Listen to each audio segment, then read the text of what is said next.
buenas noches. Mi nombre es Norma González. Un gusto saludarlos, un placer recibirlos nuevamente acá con nosotros. Demos inicio. El día de hoy nos acompaña la doctora Mónica Fernández. La doctora nos trae un tema genial y pues la doctora nos dice hablemos de melanoma. La doctora Mónica Fernández se formó como médico cirujano en la Universidad Anáhuac, donde se recibió con una mención honorífica. Realizó su residencia en medicina interna y dermatología en el Instituto Nacional de Ciencias Médicas y Nutrición Salvador Subirán, además de una estancia postdoctoral en la Universidad de Alabama.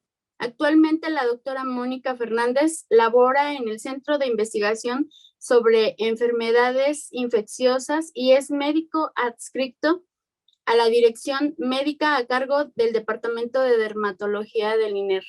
Un placer recibirla, doctora Mónica. Buenas noches. Hola, ¿qué tal? Muchísimas gracias por la invitación. Buenas noches. Y bueno, vamos a hablar un poquito el día de hoy de melanoma. Empezar por decir algunas características epidemiológicas y así los voy a ir llevando poco a poco a través de la clínica, el diagnóstico, el tratamiento y bueno, si nos da tiempo podemos hablar un poquito sobre prevención. Es muy importante saber qué es el cáncer, ¿no? El cáncer, seguramente todos sabemos, bueno, es un crecimiento descontrolado de las células anómalas, en este caso vamos a hablar de la piel, y es muy importante saber que el daño que se genera en el material genético de estas células de la piel va a desencadenar mutaciones y defectos genéticos. Y el principal factor de riesgo, como vamos a ver ahorita a lo largo de la plática, es la radiación ultravioleta, causado tanto por el sol como por ciertos factores de moda, como el uso de cámaras de bronceado. Entonces, el cáncer de piel lo clasificamos en cáncer melanoma y no melanoma. Hoy vamos a hablar exclusivamente de melanoma. Cáncer de piel es muy frecuente en la población a nivel mundial. Todos los años se diagnostican millones de casos de cáncer de piel y 1 de cada 3 cánceres en general que se diagnostican es de piel. Y la mortalidad aún por melanoma sigue siendo bastante alta. En México, el melanoma representa alrededor del 15% de las neoplasias malignas de la piel. El resto de las neoplasias son cáncer de no melanoma o algún otro tipo de cáncer, por ejemplo, de anexos cutáneos. El melanoma es el cáncer más malo de piel, ya que tiene tendencia a metastatizar si no se detecta a tiempo y, como les decía, con una alta mortalidad. Y algo sumamente importante es que la incidencia en todo el mundo ha aumentado muchísimo y en México está documentado que ha aumentado hasta un 500 veces más en los últimos años. Entonces, esto es algo a tener en cuenta en nuestros pacientes. Aquí podemos ver, no es muy reciente, pero es del 2018, cómo la incidencia a través de los años ha ido aumentando en México de forma importante. Y podemos saber aquí que la morbimortalidad también es muy alta, siendo todavía más alta en hombres comparado con mujeres. Como sabemos, en Estados Unidos son expertos en hacer estadísticas de todo y bueno, ellos tienen muchas estadísticas del melanoma y 32 personas más o menos pueden llegar a desarrollar melanoma en Estados Unidos al año. 75% de las muertes por cáncer de piel en todo el mundo son secundarias a melanoma, y aunque el melanoma es mucho más frecuente en adultos, puede llegar a afectar niños, es raro, generalmente se da arriba de los 10 años, y bueno, son pacientes que tienen defectos genéticos importantes o que tienen nevos congénitos gigantes en los cuales puede llegar sobre estos nevos a desarrollarse un melanoma. Entonces, ¿de dónde se origina este tipo de cáncer de piel? Se origina a partir de los melanocitos, que son las células encargadas de la producción de melanina. Existen melanocitos no solamente en la piel, sino también en otras partes, por ejemplo, en leptomeninges, en retina y en mucosas. Entonces, en estas zonas también puede haber melanomas primarios. Como está asociado a la melanina, evidentemente, entre menos melanina tenga el paciente, mayor riesgo va a tener de desarrollar un melanoma. Esto quiere decir las pieles más claras tienen mayor tendencia a desarrollarlo. Y como pueden ver aquí, las pieles blancas, las razas blancas como los caucásicos, tienen un riesgo de 2.6, de ahí seguimos los hispanos con un 0.6 y los afroamericanos, que es mucho más raro, un 0.1% de riesgo. Entonces, el principal factor, como dijimos, va a ser la cantidad de melanina. Entre más blancos seamos, menos cantidad de melanina vamos a tener. Y esto en dermatología lo clasificamos como Fitzpatrick, son los fototipos de Fitzpatrick, empezando por el fototipo más clara, que son las pieles muy blancos, de ojos claros, que tienden a quemarse y no se broncean, y que suelen tener pecas, ojos claros, pelo rojo, y de ahí vamos subiendo en la cantidad de melanina. Los latinos estamos más o menos entre el nivel 4 y 5, hasta llegar a las razas negras, que son obviamente de piel oscura, los cuales siempre se broncean, no se queman y tienen muchísimo menor riesgo de desarrollar. Entonces, ¿por qué hemos visto tanto aumento en la incidencia del melanoma? Son muchos factores, ahora vivimos muchísimo más tiempo y entonces, por lo tanto, estamos mucho más expuestos a la radiación ultravioleta, principalmente, obviamente, solar, pero también por cuestiones estéticas. El bronceado es una mala definición de salud y la gente busca tener este color exponiéndose a radiación directa en camas de bronceado. Obviamente alteraciones ambientales que normalmente podrían detener cantidad de la radiación ultravioleta que puede pasar a la Tierra, como vamos a ver ahorita. Eso también puede llegar a ser un factor que en las últimas décadas estemos recibiendo más radiación ultravioleta que antes. Entonces, como les decía hace ratito, los fototipos más claros, que son el 1 y el 2, son 7 veces más propensos a desarrollar melanoma comparado con las poblaciones latinas. Entonces, los melanocitos se encuentran en la capa basal del epidermis. Si recordamos, la piel está dividida en 3 capas, la más superficial, que es la epidermis, después viene la dermis y el tejido celular subcutáneo o grasa. Entonces, los melanocitos solamente de forma normal se encuentran en la capa basal del epidermis. Y entonces, si el melanocito es el que tiene, esto es genético, es decir, la cantidad de melanina que tenemos es un factor hereditario y genético. Y la melanina, su función es proteger la piel justo contra la radiación ultravioleta. Existen 2 tipos de melanina. La eumelanina, que es la más frecuente, es el pigmento de color negro y es la más abundante en todas las poblaciones. Y la feomelanina, que es la que es mucho más clara, tiene un pigmento amarillo rojizo, tiene mayor cantidad de azufre y es la que tienen en general, por ejemplo, los pacientes pelirrojos. Y bueno, existen enfermedades como el albinismo en el cual los pacientes tienen ausencia de melanina.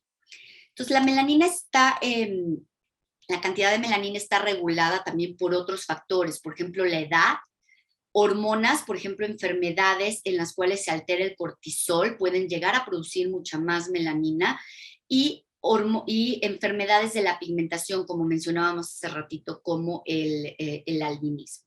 Entonces, ¿cuál es esta interacción o cómo llega a pasar esta melanina a los queratinocitos, que son los que van a estar en toda la epidermis y los que nos van a dar el color bronceado, las quemaduras y por lo tanto el desarrollo también del melanoma? Resulta que los melanocitos tienen estas prolongaciones a través de las cuales pueden pasar el pigmento, o sea, la melanina, a través de unas burbujas que llamamos melanosomas. Obviamente, como pueden ver aquí en la piel clara, pues hay mucho menos cantidad de melanina comparado con la piel oscura. Cuando nos exponemos a la radiación ultravioleta, los melanocitos se activan y empiezan a producir una gran cantidad de melanina. Esta melanina a través de los melanosomas pasa a los queratinocitos y, como pueden ver en la imagen de abajo, se transmite todo este pigmento a través de toda la piel hasta llegar a las capas superficiales de la epidermis, dando el característico bronceado. Para esto es importante entender cómo el espectro de luz o de la radiación solar puede tener diferentes alteraciones en la piel. Y aquí nos vamos obviamente a ubicar principalmente en la radiación ultravioleta, que puede ser ultravioleta A, B o C. La radiación ultravioleta C está filtrada por la capa de ozono de la Tierra, entonces en general no pasa, y la que sí pasa es la radiación UVA y UVB. La mayoría que pasa, que es alrededor de un 5%, es la radiación ultravioleta A, seguida de la radiación B. Y obviamente la luz visible, que siempre se creyó que no tenía ningún efecto secundario en la piel, hoy sabemos que sí lo tiene, principalmente la radiación azul, que es la que transmiten todos nuestros dispositivos. Entonces, la radiación ultravioleta A se va a quedar principalmente a nivel de la dermis, o sea, va a penetrar la epidermis, llega hasta la dermis, va a oxidar la melanina y nos va a dar el bronceado inmediato. Y es la que se ha asociado más a envejecimiento y vamos a ver ahorita que también a melanoma. La radiación ultravioleta B se queda en la epidermis, no penetra más allá de la epidermis y es la que activa la melanina y es lo que nos va a dar el bronceado duradero y tardío. Y la sobreexposición a este tipo de radiación lo que nos va a provocar las quemaduras. Y esta específicamente está más asociada al cáncer de piel tipo no melanoma. Ahora, esta radiación ultravioleta, además obviamente de darnos el eritema y el bronceado, puede causar también que la piel se engruese, causa inmunosupresión. La piel al final es un órgano inmune, tenemos muchas células de defensa en la piel y entonces también bajan las defensas y nos puede causar inmunosupresión, daño directo al DNA, el envejecimiento que conocemos por el sol que se llama fotoenvejecimiento y obviamente la aparición de manchas. Los principales factores de riesgo van a ser la exposición a la radiación ultravioleta para el desarrollo de un melanoma. Como les decía hace ratito, se asocia la radiación ultravioleta, principalmente la B, a quemaduras solares y al riesgo de neoplasias, y la UVA está muy asociada al riesgo de melanoma. Las camas de bronceado, existen estudios en los que se ha visto que si tú te expones de forma frecuente antes de los 30 años de edad a estas camas de bronceado, el riesgo de cáncer aumenta hasta un 75%, específicamente de melanoma. Y estas camas de bronceado, el 95% suele ser radiación ultravioleta A y 5% radiación ultravioleta B. Entonces ya sabemos que este tipo de radiación va a ser un cancerígeno en la piel. ¿Qué es lo que va a provocar cuando entra en contacto directo? Normalmente la piel puede ser capaz de regenerar este daño y de que no haya mutaciones, pero llega un punto en el que esto ya no es posible y entonces hay un daño directo al DNA celular, el cual no se puede reparar y empezamos con todo este proceso de fotocarcinogénesis. Además, la radiación ultravioleta directa va a producir radicales libres de oxígeno, lo cual deteriora la estructura y la función celular. Como les mencionaba, nos da inmunosupresión y necrosis o muerte de células endoteliales. Entonces, la exposición crónica y prolongada, o sea, los que se broncean todo el tiempo, disminuimos la respuesta inmunológica y aumentamos el riesgo de neoplasias. Y la exposición aguda, por ejemplo, el típico paciente que todos los veranos va y se quema y se ampolla, eso aumenta muchísimo más el riesgo de melanoma. Y es importante saber que antes de los 18 años de edad ya acumulamos la mayoría del daño solar crónico que vamos a tener durante toda la vida. Entonces, cuando llega un paciente de 50 años con un cáncer de piel o con manchas en la piel y uno le pregunta si se asolea y dice, no, ya no me asoleo, es importante explicarles esto. O sea, el daño solar ya es acumulado y la piel está manifestando este daño. ¿Qué otros factores de riesgo hay? Obviamente todos asociados o algunos asociados con el color del pigmento de la piel. Entre más clara la piel, el pelo rojo o rubio va a ser un factor de riesgo para el desarrollo de melanoma. La presencia de pecas, sobre todo en el tercio superior de la espalda. Lo que les mencionaba hace ratito, la historia de 3 o más quemaduras solares con presencia de ampollas antes de los 20 años. Trabajo al aire libre también desde edades tempranas. Presencia de queratosis actínica. Las queratosis actínicas son lesiones premalignas que por sí solitas pueden convertirse no en melanomas, sino en cáncer epidermoide de piel, pero son factor de riesgo también para melanoma. Todos los pacientes inmunosuprimidos, por ejemplo, aquellos post-trasplantados. Los pacientes que han recibido por cuestiones médicas radiaciones o sesiones de PUVA, por ejemplo, para psoriasis, todos estos pueden llegar a ser factores de riesgo. Y es muy importante siempre preguntar la historia familiar de melanoma, ya que también es un factor de riesgo importante para el desarrollo de cáncer de piel. Y esto es porque con toda la investigación que existe actualmente y como vamos a ver ahora con tratamientos, existen factores genéticos que están asociados al desarrollo de melanoma y cada vez conocemos más mutaciones de ciertos genes que predisponen al desarrollo. Entonces se han visto alteraciones en el cromosoma 9p que pueden estar asociados, mutaciones genéticas de diferentes genes y por ejemplo este gen supresor de tumores se asocia a melanoma familiar y aumenta hasta 1000 veces el riesgo de cáncer en pacientes que tienen esta mutación. Todos estos que ven aquí son mutaciones que pueden asociarse a diferentes tipos de melanoma. Por ejemplo, estas vías como la alteración de la vía MAP o el MIT están asociados al desarrollo de todos los tipos de melanoma, el BRAF o la vía NRAS, principalmente melanoma cutáneo y conjuntival, el KITA, melanoma acral y de mucosa, y estas últimas dos mutaciones pueden dar desarrollo de melanoma uveal. Otros factores asociados son obviamente en desarrollo de melanoma, es que el melanoma puede desarrollarse no solamente en zonas fotoexpuestas, sino también en zonas no fotoexpuestas, lo cual nos habla probablemente de estas alteraciones genéticas. La presencia de múltiples nevos melanocíticos, pacientes que tienen más de 100 nevos melanocíticos son pacientes que tienen mayor riesgo que los pacientes que no tienen nevos. Los nevos melanocíticos congénitos gigantes tienen riesgo de desarrollar melanoma. Mutaciones genéticas específicas asociadas a cáncer de piel como el geroderma pigmentoso o algunos síndromes, los cuales se pueden asociar a cáncer de ovario y mama. Y como les decía, la historia familiar de melanoma también es muy importante. Algo también importante es interrogar a nuestros pacientes sobre su historia previa de cáncer de piel, aunque sea un cáncer no melanoma, ya que este también es un factor de riesgo. Y lo que les mencionaba hace ratito, entre más nevos melanocíticos tengamos, más probabilidad de desarrollar un melanoma existe. Ahora, el melanoma, si nos metemos un poquito en su patogénesis, va a tener dos fases de crecimiento. La primera fase la llamamos radial o horizontal.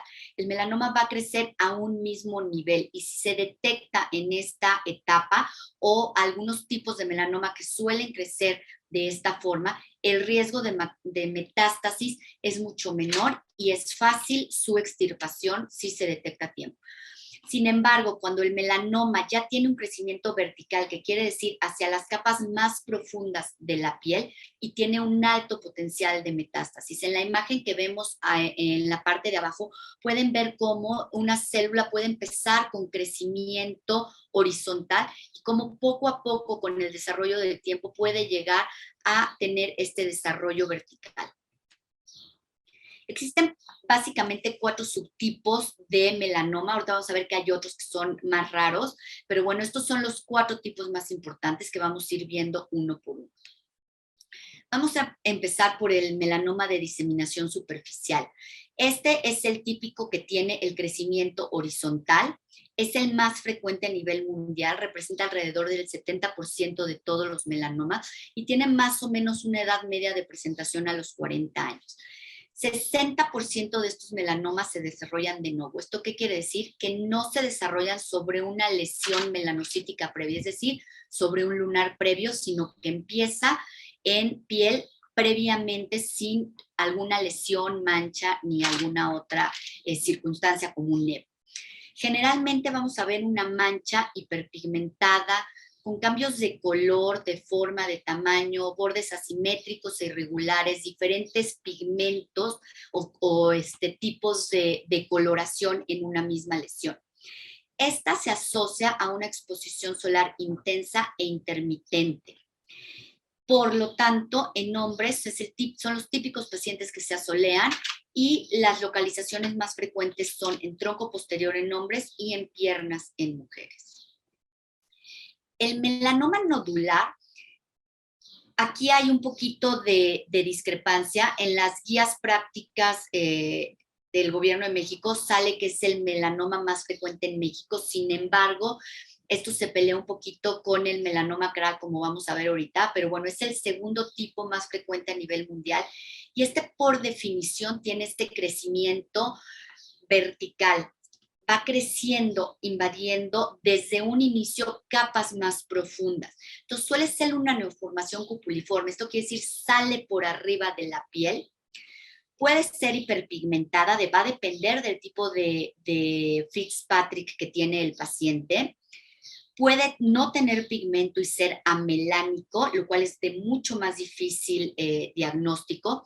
Puede ulcerarse, igual que todos los melanomas va a tener diferentes colores, bordes irregulares, asimétricos, y es la forma más agresiva de melanoma que se conoce. Esta suele afectar más frecuentemente cabeza y tronco, y en general, cuando se hace el diagnóstico, el 50% ya miden más de 2 milímetros, lo cual vamos a ver que es de mal pronóstico. El siguiente es el léntigo maligno melanoma. Este representa menos del 10% de los melanomas y se suele encontrar más frecuentemente en las zonas fotoexpuestas y puede confundirse con una mancha o un léntigo solar, que no necesariamente es cáncer de piel. Empieza como una mancha hiperpigmentada, crece muy lento, los pacientes no buscan tratamiento porque creen que es una mancha más del sol y generalmente se da en pacientes de mayor edad, arriba de los 60 años. Es de las formas menos agresivas de melanoma que hay y se puede asociar justo por esta exposición al sol al cáncer de piel no melanoma. Y el melanoma acral lentiginoso, este es el que encontramos en palmas y plantas. Casi siempre cuando estamos estudiando medicina nos dicen que todos los lunares que salen en palmas y plantas son malignos. Esto no es así, podemos tener nevos acrales, los cuales no necesariamente son malignos, pero como este tipo de melanoma es muy frecuente en población latina, y esto es lo que les decía, o sea, compite con el melanoma nodular, entonces es de suma importancia que cualquier mancha lunar que aparezca en palmas y plantas tiene que ser revisado por un dermatólogo para descartar que no se trate de un melanoma y que nos encontremos con un paciente como este, en el cual es un melanoma que ya invadía toda la planta del pie o por lo menos toda la zona del metatarso. Entonces, como les decía, es mucho más frecuente en raza negra y latina. Se se presenta más o menos alrededor de la sexta década de la vida y va a iniciar como una pequeña mancha. Y aquí es importante saber que esta mancha va a tener igual diferentes tipos de pigmento, bordes irregulares, y vamos a ver que cuando lo vemos con el dermatoscopio, que es una lupa, podemos tener ciertos criterios que nos van a decir si se trata de una lesión maligna.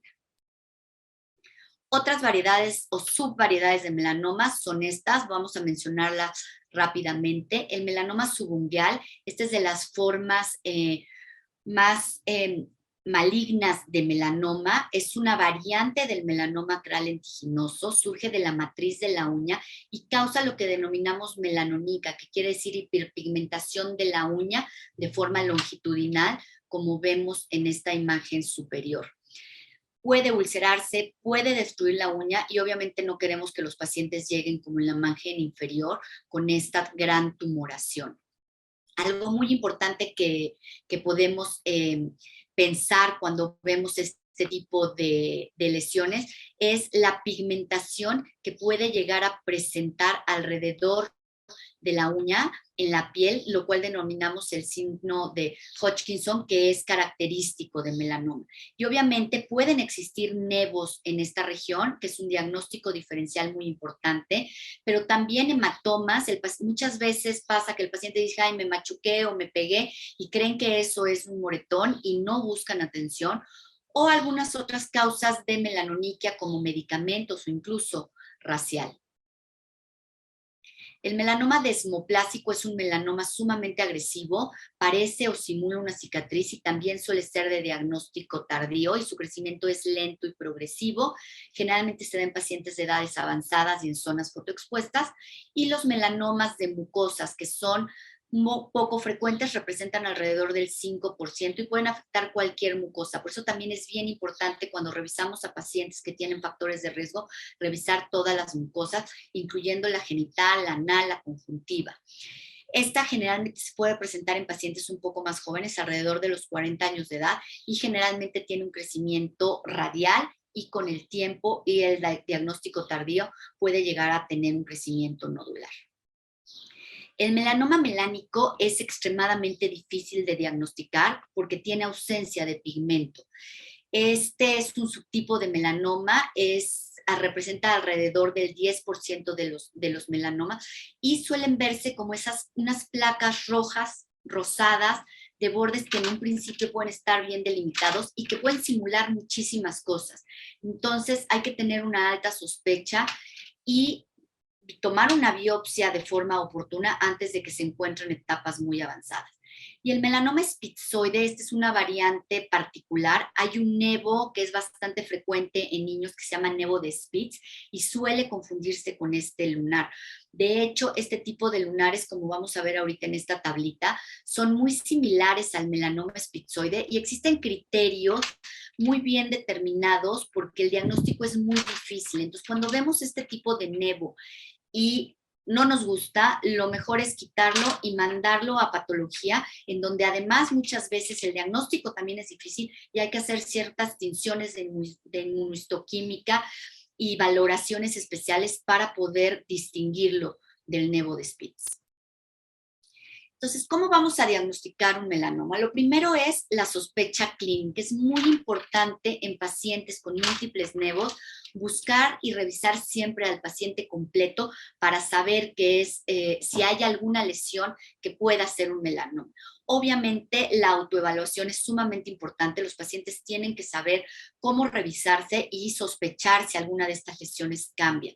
Hay que interrogar muy bien a los pacientes para ver su historia familiar, sus factores de riesgo y basarnos obviamente en los rasgos fenotípicos, en el fototipo de Fitzpatrick, el color del pelo, el color de ojos y ver si nuestro paciente tiene múltiples nevos melanocíticos, revisar todas aquellas lesiones que sean nuevas, que el paciente no se había visto, que hayan cambiado o que tengan algún síntoma que el paciente pueda reportar. Los dermatólogos tenemos este algoritmo que llamamos el ABCDE. El A es para asimetría. Si nosotros tuviéramos un lunar y pudiéramos doblarlo a la mitad, cada mitad tendría que ser simétrica. Si es asimétrico, es un punto a favor del melanoma. Los bordes tienen que ser regulares en una lesión benigna. Lo mismo, si tiene patitas, si tiene glóbulos en la periferia y si el lunar tiene bordes irregulares, es otro criterio de malignidad. Los cambios de color. En general, el mismo paciente suele tener un mismo patrón de nevos. Si hay una lesión que tiene diferente color, que ha cambiado de color, que tiene más de un color, incluso zonas blanquizcas, es otro criterio para melanoma. Si mide más de 6 milímetros y obviamente la evolución. Si el paciente nos refiere que es una lesión nueva que no tenía, que ha cambiado de color, que ha crecido o que le da algún síntoma como dolor, prurito, que se ha ulcerado o incluso que llega a sangrar. Y existe lo que se denomina el signo del patito feo, que era lo que les decía hace un segundo. Puede ser que los lunares sean muy oscuros o que tengan un patrón en el cual pueden tener uno o dos colores o que no sean completamente regulares, pero si todos los lunares del paciente tienen un mismo patrón y hay uno que es diferente porque es más oscuro, porque es más claro o porque es único, ese es el lunar que tenemos que revisar y prestarle atención. Para esto nos apoyamos mucho en la dermatoscopía. La dermatoscopía consiste en usar una lupa que tiene un lente especial de aumento, el cual se pone sobre la superficie de la piel y vean cómo una mancha que vemos puede darnos ciertos criterios específicos y aumenta la precisión diagnóstica en un 50%. Existen ciertas guías dermatoscópicas con criterios específicos que nos ayudan a saber si una lesión puede ser, para empezar, melanocítica o no melanocítica. Una lesión, por ejemplo, no melanocítica podría ser un carcinoma espinocelular, una queratosis actínica, una queratosis seborreica, un hemangioma rubí. Entonces, esa es la primera etapa que tenemos que reconocer, si la lesión que estamos viendo es de melanocitos o no es de melanocitos. Y ya que estamos seguros si es una lesión de melanocitos, vamos a hacer justo un análisis de patrones buscando ciertas cosas que nos van a ayudar a saber si es un melanoma.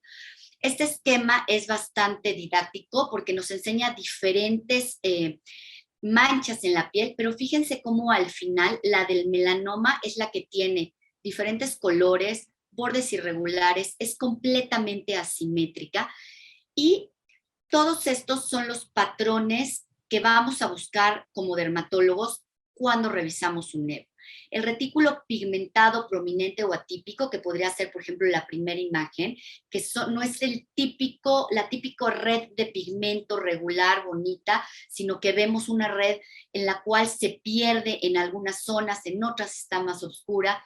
La presencia de puntos o glóbulos irregulares, los glóbulos no es que sea una lesión maligna, pero si tenemos zonas en las que hay ciertos glóbulos en la periferia, otras en los que no, o que son muy dispersos o diferentes tamaños o colores, puede ser otra característica importante. Las proyecciones irregulares, como vemos en la segunda imagen, ¿de acuerdo? Como en esta parte en la cual no existe un borde regular. El velo azul grisáceo o azul blanquecino, como vemos en estas zonas que parece que están perdiendo el pigmento y que se llaman zonas de regresión y que son de mal pronóstico. Y muchas veces la presencia de algunas estructuras vasculares características que se pueden asociar a malignidad. Entonces nosotros vamos juntando todos estos puntos y si tenemos uno o varios de estos puntos, podemos sospechar que se trate de un melanoma y que hay que hacer una resección. En ciertos tipos de melanoma, por ejemplo, en el melanoma subungual, la regla típica del ABCDE no funciona y entonces se han aplicado nuevas reglas. Aquí se los puse en inglés porque, bueno, al final está hecha igual, pero si se fijan los criterios son diferentes. La A lo utilizan más para la edad, el tipo de pacientes o la raza. El B para el color, las bandas de color en las líneas suelen ser de diferentes colores y gruesos. Aquí, como podemos ver, el cambio en la coloración o en estas bandas. El dedo que esté afectado también generalmente es más frecuente en el primer dedo del pie. La extensión del pigmento, como les mencionaba hace ratito, hacia la parte proximal, lo cual es un signo característico de melanoma subungual, y la historia familiar de melanoma. Y lo mismo pasa en pediatría. Como ya dijimos, es muy raro el melanoma en pacientes pediátricos, por lo tanto, tampoco aplica igual la fórmula del ABCDE.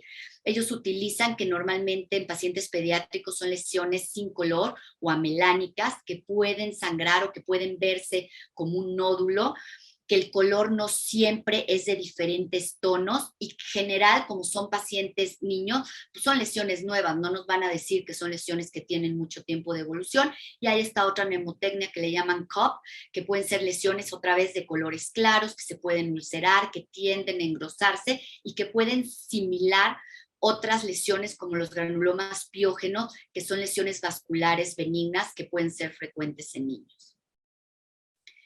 Entonces, en la exploración física tenemos que hacerla de forma completa, hay que revisar siempre todas las lesiones melanocíticas y buscar, dependiendo de dónde esté esta lesión, ganglios linfáticos palpables, que vamos a ver que es un factor pronóstico sumamente importante. Entonces, una vez que localizamos la lesión, está indicado tomar una biopsia de dicha lesión. Y los bordes van a ser muy importantes. En general, cuando estamos ante una primera instancia, los bordes tienen que ser entre 1 y 3 milímetros y siempre tienen que ir orientados hacia el drenaje linfático. Esto es de suma importancia cuando vamos a extirpar la lesión. Si el tamaño y la localización lo permite, hay que hacer biopsias excisionales para quitar por completo la lesión. Si el tamaño es muy grande o está en una localización en la que no es probablemente estéticamente correcto, aunque este punto sería menos importante, o no podemos biopsiarla por completo, se puede hacer una biopsia incisional, pero hay que tomar siempre la parte más representativa del melanoma, es decir, la parte más pigmentada, la parte más nodular, y evitar siempre biopsias por rasurado, porque no vamos a lograr tener la profundidad correcta para poder clasificar al melanoma. Entonces, lesiones con posibilidad de cierre primario del defecto se quita por completo con márgenes entre 1 y 3 milímetros, y lesiones de gran tamaño orientados por dermatoscopía y según el drenaje linfático de la zona más representativa. En las uñas también es diferente, vamos a tener que ver en qué parte de la uña está el melanoma y tomar una biopsia de acuerdo a esa localización. Entonces, si tenemos pigmento o melanoniquia que mide menos de 3 milímetros en la región central de la placa ungueal, se puede tomar una biopsia de la matriz ungueal con un sacabocado. Si mide muchísimo más, entonces se puede hacer una biopsia excisional en bloque, y si está en la región lateral, probablemente sea fácil hacer una biopsia excisional también de forma longitudinal en bloque, como podemos ver más o menos en esa imagen, ¿no? Son diferentes formas de abordarlo. Ahora, una vez que tenemos esto y se lo enviamos al patólogo, el patólogo tiene que darnos un reporte completo de lo que está recibiendo. Y según las últimas guías que se actualizaron en el 2018, vamos a ver que lo más importante y los factores pronósticos más importantes en melanoma van a ser el índice de Breslow, que ahorita vamos a ver qué es, que representa la profundidad a la que llega el melanoma, y la ulceración. Esos dos criterios siempre nos los tienen que reportar. Entonces, en esta tabla vemos más o menos lo que el patólogo es esencial que nos diga, y algunas otras cosas que generalmente un buen dermatopatólogo nos va a dar en su reporte para que como clínicos podamos decidir qué sigue en ese paciente. Entonces, el diagnóstico, el nivel de Breslow o el índice de Breslow, la ulceración. Las mitosis antes se consideraban un factor pronóstico. En las últimas actualizaciones de las guías ya no se consideran factor pronóstico, pero se tienen que reportar. Si hay satelitosis presente o ausente, si hay invasión vascular, y obviamente si quitamos por completo o no la lesión. Y otras cosas que se pueden reportar es el nivel de Clark, que no tiene tan buena correlación con el pronóstico, pero también nos va a decir la profundidad del melanoma, si el melanoma se ve que creció en forma radial o vertical, si hay regresión o no, y si hay infiltrado linfocitario, por ejemplo, o el tipo histológico de melanoma, ¿no? Si nos encontramos con un melanoma desmoplásico. Entonces, ¿en qué se va a fijar el patólogo? En los melanocitos. ¿Cómo son estos melanocitos? Si son irregulares, si tienen mayor tamaño, si tienen nucleolos prominentes, un nucleolo hipercromático, la forma irregular. Obviamente si hay mitosis, la cantidad de mitosis que hay, la cantidad de melanina, el infiltrado, como habíamos dicho, y se hacen tinciones de inmunohistoquímica especiales para determinar que estos sean melanocitos y corroborar el diagnóstico también en casos de metástasis ganglionares. Esto es el índice de Breslow, como podemos ver aquí del lado izquierdo, dependiendo de los milímetros de invasión va a ser el Breslow, ¿de acuerdo? Entonces puede ir 4 milímetros con muy mal pronóstico. Y los niveles de Clark van a depender, nos van a decir hasta qué parte de la piel se invade. Por ejemplo, el nivel 1 de Clark invade solamente el epidermis, el nivel 2 de Clark invade el epidermis y parte de la dermis papilar, el nivel 3 de Clark invade todo el grosor de la dermis papilar, el nivel 4 se va hasta la reticular y el nivel 5 hasta el tejido subcutáneo. Entonces, es una forma menos precisa de decirnos hasta dónde invade el melanoma. Y como vamos a ver en la clasificación TNM, es bien importante los milímetros para determinar el tratamiento y el pronóstico. Son pacientes que hay que abordar de forma completa, tomarles exámenes de laboratorio, biometría hemática, pruebas de función hepática, hay que buscar metástasis, aumento en la deshidrogenasa láctica. Vamos a ver que también fue un cambio en las guías de práctica clínica del 2018, ya que antes se pedía en general para todo, hoy se sabe que es un marcador muy importante para metástasis, sobre todo de cerebro.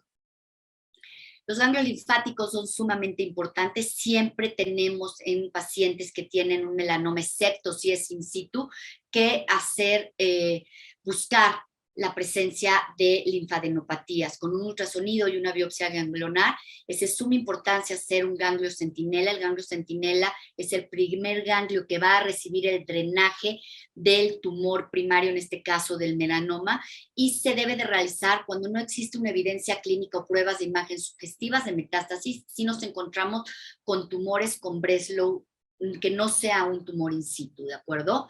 Y esto es de suma importancia porque la supervivencia sí se relaciona de forma directa con la presencia de metástasis regionales en ganglios linfáticos.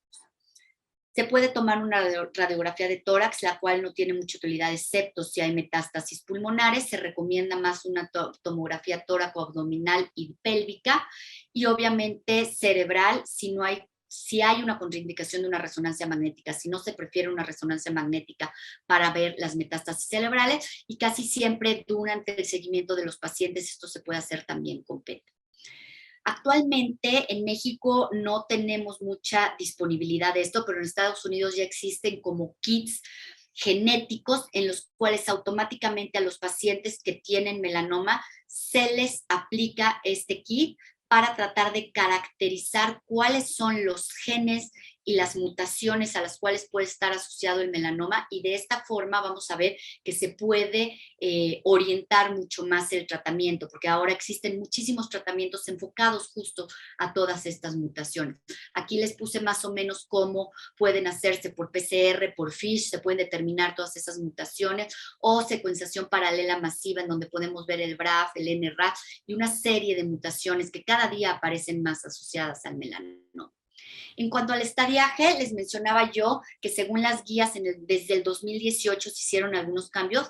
Aquí puse más o menos los cambios más importantes, que fueron que para la categoría T tenemos que fijarnos principalmente en el índice de Breslow, es decir, el grado de invasión vertical del tumor en milímetros, y la ulceración. Son los dos criterios importantes que se toman en estas guías para clasificar la T. Los niveles de CRAC, el grado histológico de invasión e incluso el índice mitótico se debe de reportar, pero ya no son un factor determinante para T.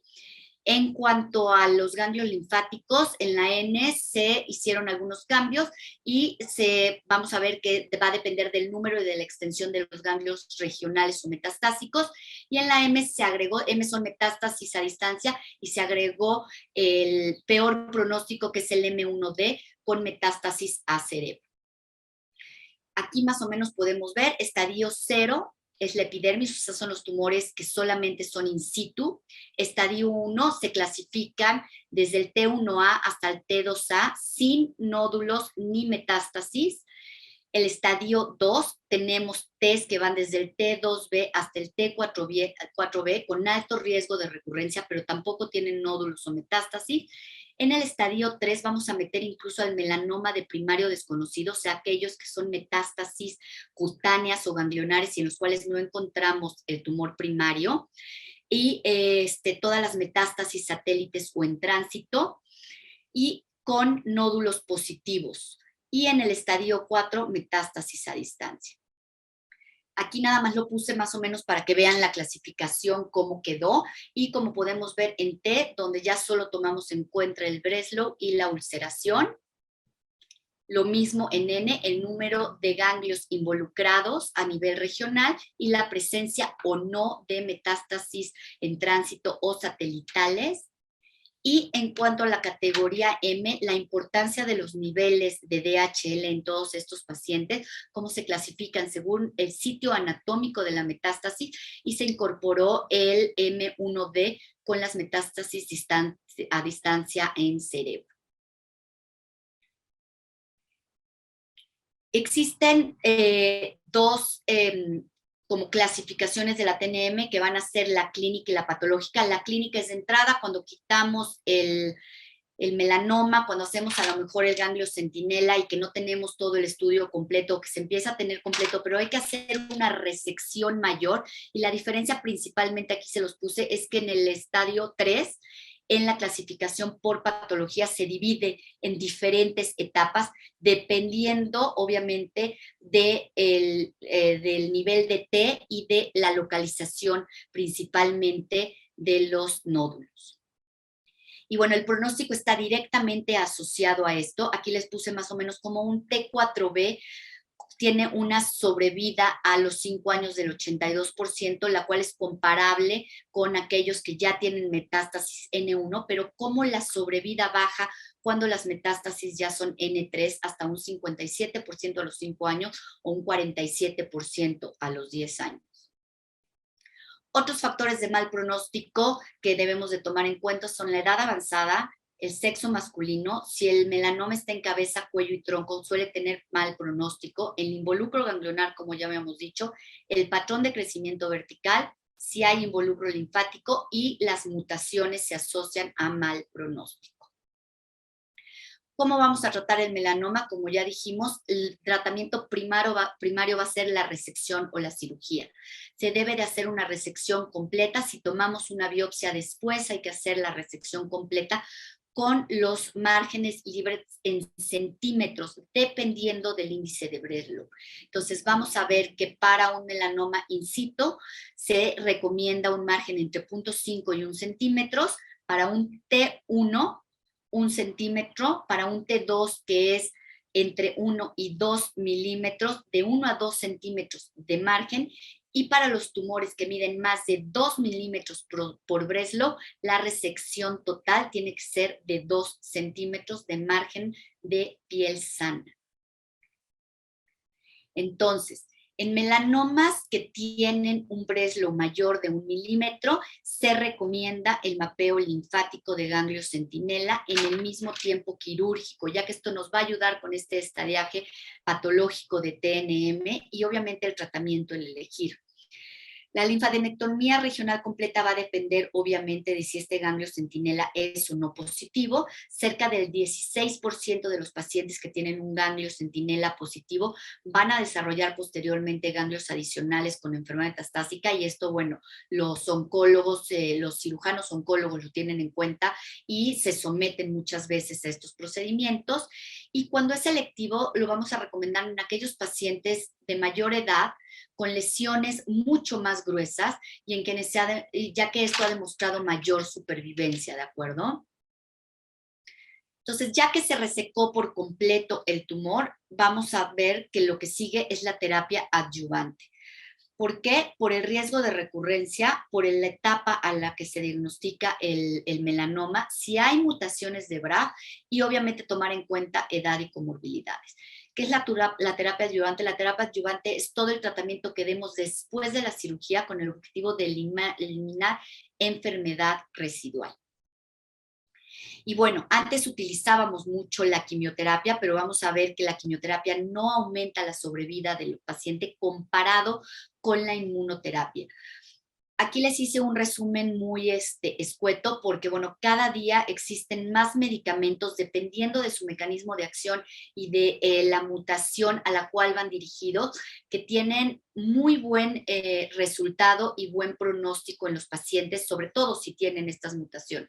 Entonces están los que se denominan los checkpoint inhibitors, que son inhibidores del punto de control inmunitario, como los anti-PD1, los anti-CTLA4, los inhibidores del AK4 y terapias blanco dirigidas a BRAF y a MEK, los cuales la quimioterapia.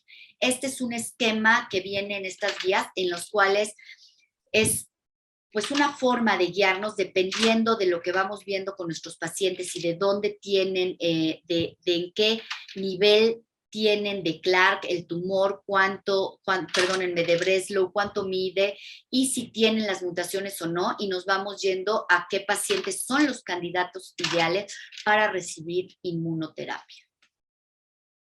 La radioterapia la utilizamos solo de forma paliativa, se puede utilizar para metástasis cerebrales por medio de cirugía estereotáxica, y la quimioterapia puede ser simple, un solo medicamento combinado, pero como les mencioné anteriormente, no mejora la sobrevida en melanoma avanzado, por lo cual se prefiere la inmunoterapia, y estos son algunos de los medicamentos que utilizamos cuando están indicados o cuando hay alguna otra contraindicación.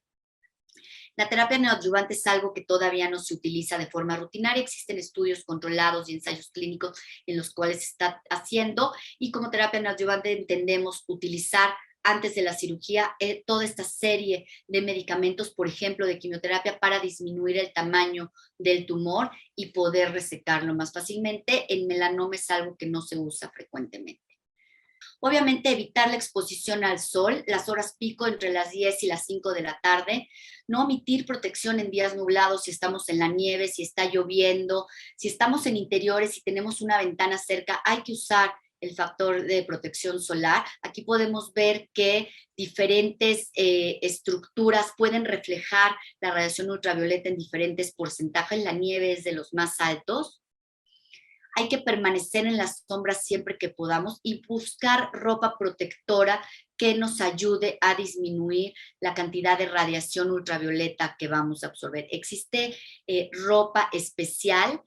Va a depender, obviamente, bueno, existe ropa que tiene un tipo de factor de protección solar, ahorita lo vamos a ver, pero bueno, hay ciertas características que podemos tener en la ropa, como el tipo de tejido, la densidad del tejido, el color y algunas cosas en las cuales nos va a proteger más o menos de la radiación ultravioleta. Esto era lo que les decía, existe ropa que ya tiene UPF, la cual, bueno, pues refleja la radiación y hace menos probable que estemos expuestos a ella. Y obviamente siempre tener en cuenta a los niños, a los deportistas y actividades prolongadas al aire libre que hagan que estemos expuestos más tiempo a esta radiación. Hay que checar el índice de radiación ultravioleta en los teléfonos en donde nos aparece el clima. En la parte de hasta abajo podemos ver cuál es el nivel de radiación ultravioleta, perdonen, y tal cual se reporta así. Y dependiendo del grado o del número, es permanecer en interiores o si estamos en exterior, protegernos todavía más. El uso del protector solar debe de ser regular. Está bien estudiado que disminuye la incidencia de melanoma al usar un protector solar hasta en un 73%. No existe un protector solar ideal. Yo siempre les digo que por eso existen millones de protectores solares, porque va a haber el que nos guste la consistencia, el que nos guste el color, el que si es en gel, o sea, diferentes cosas. El chiste es usarlo, el chiste es saber qué protector solar vamos a usar y cuáles son las características que se ajustan más a lo que necesitamos. Si somos deportistas, si sudamos mucho, que sea resistente al agua, resistente al sudor. Si somos alérgicos, que sea un protector solar, probablemente una pantalla mineral que no tenga filtros químicos. Si tenemos acné o alguna otra alteración en la piel, obviamente filtros que no sean comedogénicos o grasosos. El factor de protección solar tiene que ser del 30 o más para que sea un buen factor de protección solar. 50 más es la protección más alta que existe. Los filtros solares que dicen 60 y hasta 110, eso no existe. O es pura mercadotecnia, y esto es porque está bien establecido, como pueden ver en esta curva, que una vez que llegamos a un factor de protección solar 30, tenemos más del 97% de protección contra la radiación ultravioleta. Y estadísticamente ya no hay diferencia si subimos el factor de protección solar. Entonces se considera que un factor 30 es de alta protección y un factor 50 más es de muy alta protección solar.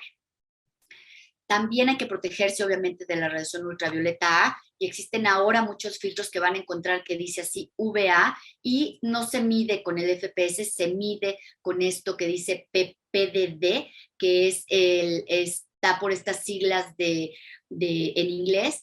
Y bueno, esto normalmente no va a venir especificado, pero los filtros ya dicen que protegen contra la radiación UVA. Y obviamente hay filtros también que ya dicen que protegen contra luz azul, lo cual pues es también un plus, ¿no? Para usar un buen filtro solar. Los filtros solares pueden ser físicos o químicos. Los físicos son las pantallas minerales. Las pantallas minerales son óxido de zinc y dióxido de titanio, y lo que hacen es que crean una película encima de la superficie de la piel y reflejan la radiación. En cambio, los filtros químicos puede ser que la radiación se observa, pero mediante un metabolismo químico del filtro solar hace que la radiación ultravioleta no sea dañina, básicamente. ¿Qué hay que hacer? Hay que aplicarlo 20 minutos antes de salir al sol y reaplicarlo cada 4 horas. No existe un filtro solar actualmente que dure más de 4 horas, aunque nos digan que puede durar 12, el filtro solar hay que reaplicarlo por lo menos cada 4 horas y, como les decía, con un factor de protección solar 30 o mayor. Los únicos que se libran de usar un filtro solar son niños menores de 6 meses de edad, en los cuales no está recomendado ponerle filtros. No hay estudios que se sepa qué pasa si se ponen niños menores de 6 meses. Por lo tanto, estos niños tienen que tener ropa protectora y permanecer en la sombra, porque más la piel es muy delicada. ¿Cuánto filtro tenemos que usar? Es también muy importante, no es nada más untarse una mini capa. Aquí podemos ver la regla del dedo, también existe la regla del caballito. El tamaño de un caballito de tequila puede ser suficiente para aplicarnos en las zonas expuestas al sol, pero más o menos esta regla del dedo por zona es lo que hay que aplicar para que tengamos una buena protección solar. Y bueno, como conclusiones, pues ya nada más un poco repetir o hacer un resumen de todo lo que dije. Recordar que el melanoma es una neoplasia muy frecuente en México, que tiene un alto potencial de metastatizar y una sobrevida muy baja si no se detecta a tiempo, que la incidencia ha aumentado muchísimo debido a todos estos malos hábitos que tenemos en la actualidad. Que va a ser principalmente en adultos, que es muy raro en niños, más frecuente en pieles claras y que generalmente se desarrolla de nuevo, o sea, donde no había una lesión, que el principal factor de riesgo va a ser la exposición a la radiación ultravioleta y que antes de los 18 años ya tenemos el 70% del daño del sol acumulado. Por lo tanto, es bien importante cuidarnos y diagnosticar a tiempo el melanoma. Cambios fundamentales en nuestro estilo de vida, evitar o minimizar la exposición solar, usar ropa y accesorios adecuados, el uso regular, que se vuelva como lavarse los dientes, es igual a ponerse un filtro solar todos los días, porque está bien estudiado que va a disminuir la incidencia del melanoma, y bueno, lo que les acabo de decir de las medidas que hay que hacer. El doctor Luis Marcelo nos pregunta sobre la cirugía de Mohs. Ok, la cirugía de Mohs no se utiliza en melanoma, la cirugía de Mohs la utilizan los cirujanos dermatólogos. Yo no soy cirujana dermatóloga, sino más vasocelulares, y consiste en que se quita toda la lesión que es visible con un cierto margen y en ese momento se manda el tejido fresco que se congela y se hace un corte en patología y en ese momento nos dicen si alguna margen de la lesión es positivo todavía. Entonces nos dicen el margen de las 12 es positivo y entonces en ese momento todavía con el paciente en quirófano se vuelve a hacer una resección más grande y se vuelve a mandar ese tejido otra vez y nos vuelven a decir sigue siendo positivo y así hasta que nos dicen que todos los bordes son negativos y entonces se procede al cierre. En general, esta cirugía se hace para otro tipo de tumores, no es una cirugía que se recomienda de entrada para melanoma. O sea, en el melanoma está bien determinado que dependiendo del grosor son márgenes de 3 centímetros y todo lo que hay que hacer como de estudio para el estadiaje. La verdad es que nos dio una súper explicación. Es padrísimo que usted como experta pues esté para acá con nosotros y nos ilustre, ¿verdad? Un gusto saludarla, un placer recibirla y pues nos vemos pronto. Que tengan muy buena noche.